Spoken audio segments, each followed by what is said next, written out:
जय शीतला माता। शीतला माता को रोगनाशिनी देवी माना जाता है। विशेष रूप से वे चेचक, खसरा और अन्य संक्रामक बीमारियों से रक्षा करने वाली देवी मानी जाती हैं। हिंदू धर्म में शीतला माता की पूजा करने से परिवार को स्वास्थ्य, शांति और समृद्धि प्राप्त होती है। यह पूजा विशेष रूप से होली के बाद आने वाली सप्तमी और शीतला अष्टमी को की जाती है। शास्त्रों के अनुसार शीतला माता की उपासना से व्यक्ति रोग मुक्त रहता है और घर परिवार में सुख शांति बनी रहती है। माता के भक्तों की मान्यता है कि उनकी पूजा से महामारी और त्वचा संबंधी रोगों से रक्षा होती है। शीतला अष्टमी के दिन सुबह जल्दी उठकर ठंडे पानी से नहाएं और पूजा की थाली तैयार करें।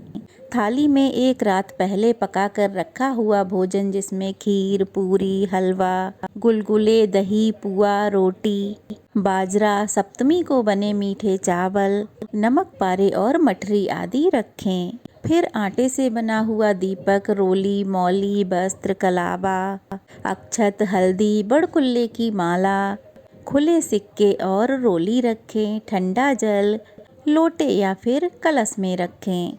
सिर ढककर पूजा करनी चाहिए। फिर आप शीतला माता की पूजा जहाँ भी आपके यहाँ करने का रिवाज है, जैसे बहुत सी जगह शीतला माता का मंदिर होता है, वहाँ जाकर पूजा की जाती है, तो बहुत सी जगह नीम के पेड़ पे पूजा की जाती है और कुछ जगहों पर होलिका दहन वाली जगह पर पूजा की जाती है। सबसे पहले ठंडा जल माता को अर्पित करें, हल्दी का तिलक लगाएं, उसके बाद सभी सामग्री अर्पित करें। गेहूं के दानों से धोक लगाकर क्षमा प्रार्थना करें। माता की पूजा में गर्म भोजन का भोग नहीं लगाया जाता। हर चीज़ ठंडी और बासी ही अर्पित की जाती है। इसके अलावा शीतला माता की पूजा में दीपक जलाकर नहीं रखा जाता। आप आटे के दीपक में घी और रुई की बाती लगाकर रख दें। फिर माता को सभी चीज़ें अर्पित करने के बाद खुद और घर के सभी लोगों को हल्दी का टीका लगाकर व्रत की कथा पढ़ें अथवा सुनें। हाथ जोड़कर शीतला माता से प्रार्थना करें, हे शीतला माता, आप हमारे द्वारा की गई पूजा को स्वीकार कर लेना और शीली और ठंडी रहना। तो चलिए शीतला माता की कथा शुरू करते हैं। जय शीतला माता। आइए सुनते हैं शीतला माता की व्रत कथा। एक बार एक राजा के इकलौते पुत्र को शीतला यानी कि चेचक निकली। उसी के राज्य में एक काछी पुत्र को भी शीतला निकली हुई थी। काछी परिवार बहुत गरीब था, परंतु वह माँ भगवती का उपासक था। वह धार्मिक दृष्टि से दूसरी समझे जाने वाले सभी नियमों को बीमारी के दौरान भी भली भांति निभाता रहा। घर में साफ सफाई का विशेष ख्याल रखा, नियम से माँ भगवती की पूजा अर्चना की, नमक खाने पर पाबंदी रखी, सब्जी में ना तो छौंक लगाता और ना ही कोई तली भुनी वस्तु खाई जाती और ना ही गर्म वस्तु वह स्वयं खाता, ना ही जिस लड़के को शीतला निकली थी उसको देता। ऐसा करने से उसका पुत्र बहुत ही जल्दी शीघ्र ही ठीक हो गया। उधर जो राजा के लड़के को शीतला का प्रकोप हुआ था, तब से उसने भगवती के मंडप में सतचंडी का पाठ करवाना शुरू कर दिया। रोज हवन व बलिदान होते। राज पुरोहित भी सदा भगवती के पूजन में लीन रहते। राजमहल में रोज कढ़ाई चढ़ती, विविध प्रकार के गर्मा गर्म स्वादिष्ट व्यंजन बनते। सब्जी के साथ कई प्रकार के मांस भी पकाए जाते थे। इसका परिणाम यह होता कि उन लजीज पकवानों की सुगंध से राजकुमार का मन भी मचल उठता। वह भी भोजन के लिए जिद करता। एक तो राजपुत्र और ऊपर से इकलौता, इस कारण उसकी सभी अनुचित मांगें भी पूरी कर दी जाती थीं। इस पर शीतला माता का कोप हुआ। शीतला घटने के बजाय और बढ़ने लगी। शीतला के साथ साथ उसे बड़े बड़े फोड़े भी निकलने लगे, जिनमें उसे बड़ी खुजली और जलन होती।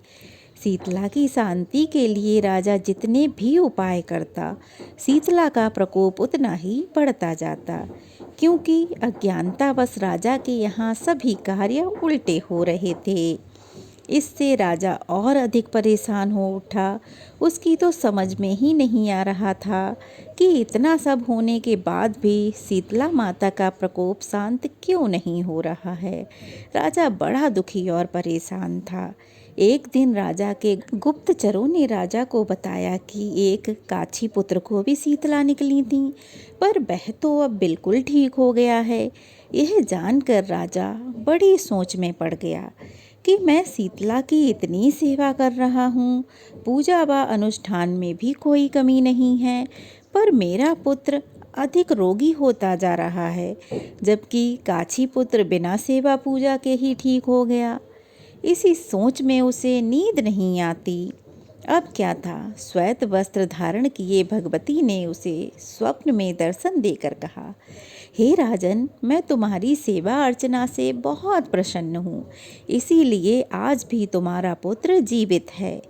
इसके ठीक ना होने का कारण यह है कि तुमने शीतला के समय पालन करने योग्य नियमों का उल्लंघन किया है, नियमों को नहीं माना है।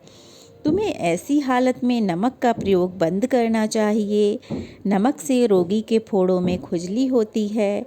घर की सब्जियों में छौंक नहीं लगाना चाहिए, क्योंकि इसकी गंध से रोगी का मन उन वस्तुओं को खाने के लिए ललचाता है। रोगी का किसी के आसपास आना जाना भी मना है, क्योंकि यह रोग औरों को भी हो सकता है, ऐसा खतरा रहता है। अंततः इन नियमों का पालन कर, तेरा पुत्र अवश्य ही ठीक हो जाएगा। जब तू मेरे इन सब नियमों को मानेगा तो तेरा पुत्र भी ठीक हो जाएगा। विधि समझाकर देवी स्वप्न से अंतर्ध्यान हो गईं। अब क्या था, प्रातः ही राजा ने देवी की आज्ञा अनुसार सभी कार्य व्यवस्थित करवा दिए। इससे राजकुमार की सेहत में सुधार होने लगा। वह धीरे धीरे ठीक होने लगा और कुछ ही दिनों में वह पूरी तरह से ठीक हो गया। अब राजा बहुत खुश था, क्योंकि उसका इकलौता पुत्र ठीक हो गया था। उसने माता का प्रसाद पूरे गांव में बंटवाया, माता के आगे विनती की और शीतला माता से प्रार्थना की और अपनी भूलों के लिए क्षमा याचना की। हे माता, जैसे आपने उसके पुत्र को ठीक किया, वैसे सबके पुत्रों को ठीक करना। हे शीतला माता, अपनी कृपा सदा सब पर बनाए रखना।